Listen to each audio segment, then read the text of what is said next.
আজকের ব্যাপারটা কিছু বুঝলাম না, তুই নাকি অসুস্থ, এই তো ঘুমিয়ে থাকবি ভাই, তবে তো অসুস্থ অসুস্থ ফিল হবে না।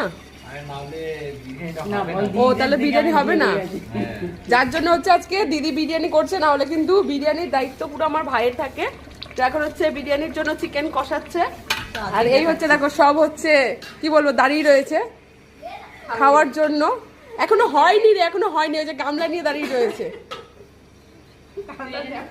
এই গামলা নিয়ে আমার লাইফে একটা মেয়ে শুধু আসে, মৌ, গামলা নিয়ে সব জায়গায় পৌঁছে যায়, ঠিক আছে? একজন গামলা, একজন থালা, কি অবস্থা তোদের, জীবনেও শুধরাবি না। হ্যাঁ টাকা একটু, সবাই টাকা। তোরা অসুস্থ ভাইকে দেখতে এসছিস না? সত্যি বল তো, বিরিয়ানি খেতে এসছিস? সত্যি বল, বিরিয়ানি খেতে এসছিস তোরা? রথও বেচা হবে সত্যি?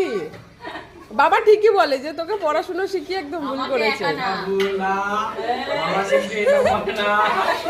একমাত্র মূর্খ তৈরি করেছে। না না তোদের বলে না, শুধু এই যে এখানে ঝগড়া লেগে যাচ্ছে, কি হচ্ছে নাকি? আমার মিনি ব্লগটা কতটা বাড়বে? সবাই এখানে বিরিয়ানি খাবে, ঠিক আছে? আর আমি কি খেয়েছি একটু বল সবাই, তোদের একটুখানি মায়া দয়া হয় না? হ্যাঁ, তা এখন তোরা চিকেন বিরিয়ানি খাবি আর আমি খেলাম হচ্ছে আলু সিদ্ধ ভাত।